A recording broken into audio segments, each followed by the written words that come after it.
حضرت سیدنا مولا علی شیر خدا فرماتے ہیں، امام سخاوی نے القول البدی میں لکھا ہے، فرماتے ہیں کہ حضرت عمر کا زمانہ مبارکہ تھا، میرا بڑا ہی دل کر رہا تھا سرکار کی زیارت کرنا۔ حضور کے وصال کو کافی سال بیت گئے، دل بڑا پریشان تھا، میں درود شریف پڑھتا پڑھتا سو گیا۔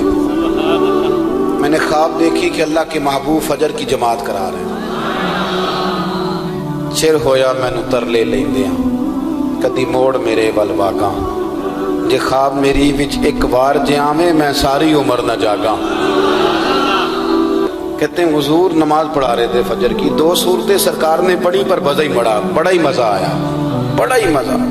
کہتے ہیں نماز مکمل کر کے نا تو سرکار نے صحابہ کی طرف رخ نور کیا تو ایک صحابی کھجوروں کا ٹوکرا لے کے آئے، یا رسول اللہ تازی کھجوریں پکیاں قبول کریں۔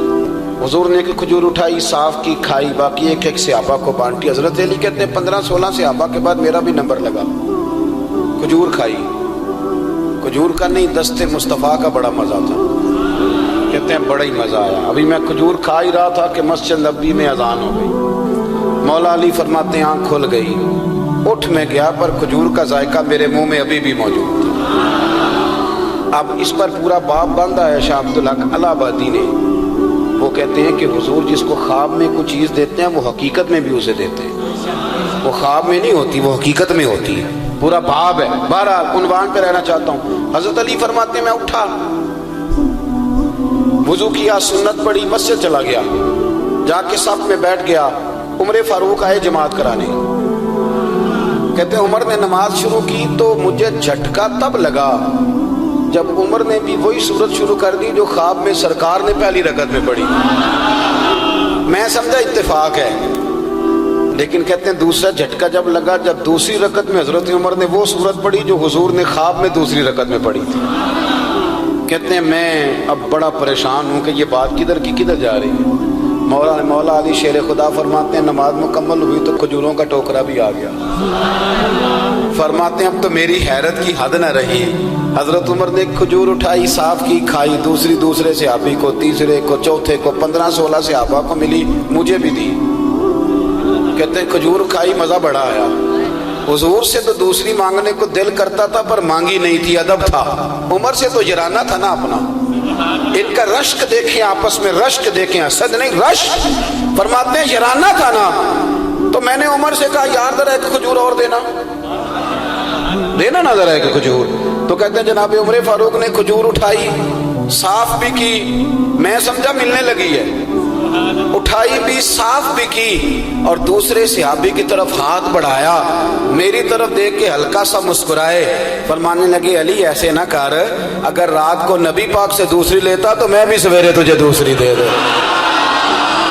حضور سے دوسری لی نہیں، نبی پاک سے دوسری مانگی نہیں تو میں کیسے دے دوں۔ خواب میری وچ آیا سی ماہی تو میں وہ دے گل وچ پا لیاں باواں، ڈر دی ماری اکھ بھی نہ کھولا، ڈر دی ماری، میں ڈر دی ماری اکھ کیونکہ آئی یہ رات وصال دیوالی، ربا اے رات مکن نہ دیویں، اے رات مکن نہ دیویں، ڈر دی ماری میں اکھ بھی نہ کھولاں کتے پھر بچھڑ نہ جاواں۔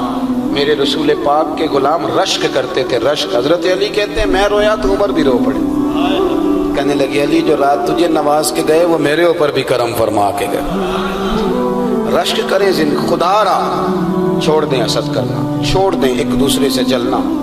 اب تو آپ یقین کریں دیندار لوگوں کا، اہل حق لوگوں کا جواب در جواب، جواب الجواب، اس طرح ہم نے الجھایا ہے چیزوں کو کہ نیا آنے والا آدمی کہتے ہیں کہ دین کی اصل بات اصل میں بتا کون رہا، تو میلہ لگ گیا ہے، کوئی کہانی سنا رہا ہے، کوئی بات کر رہا ہے، کوئی اس کو غلط کہہ رہا ہے، کوئی بندہ ایسا ہے ہی نہیں جو بالکل ٹھیک ہو۔ ہمارے حسد نے اتنی تباہی کر دی، کسی کے حق میں خیر والی بات ہو، جب آپ حسد کریں گے تو بے سکون رہیں۔ دوسری بات یہ، بے سکون بندہ پتہ کون رہتا ہے؟ میں نے یہ بھی آیت پڑھی ہے، الا بذکر اللہ تطمئن القلوب۔ اللہ فرماتے ہیں یاد رکھو، خبردار ہو جاؤ، اللہ کا ذکر کرو گے تو دلوں میں چین ہو۔ پتہ ہے بے سکون کون رہتا ہے؟ جو نتیجہ اپنی مرضی کا مانگتا ہے۔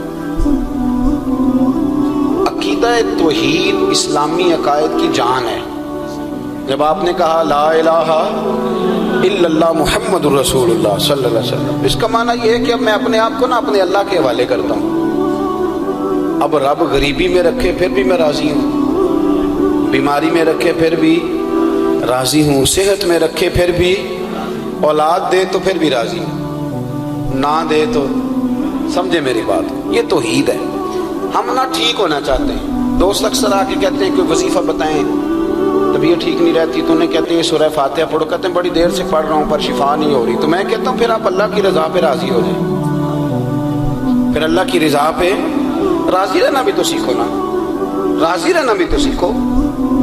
بہت ساری بے سکونی اس بات کی ہے کہ ہم نا ہم چاہتے ہیں میری مرضی کا سکون ہو، میری مرضی کا گھر ہو، میری مرضی کے بچے ہوں۔ بھئی ایسا نہ کریں، آپ اپنے حق میں اپنے رب کے فیصلوں کو قبول کریں، آپ قبول کریں اپنے مالک کے فیصلوں۔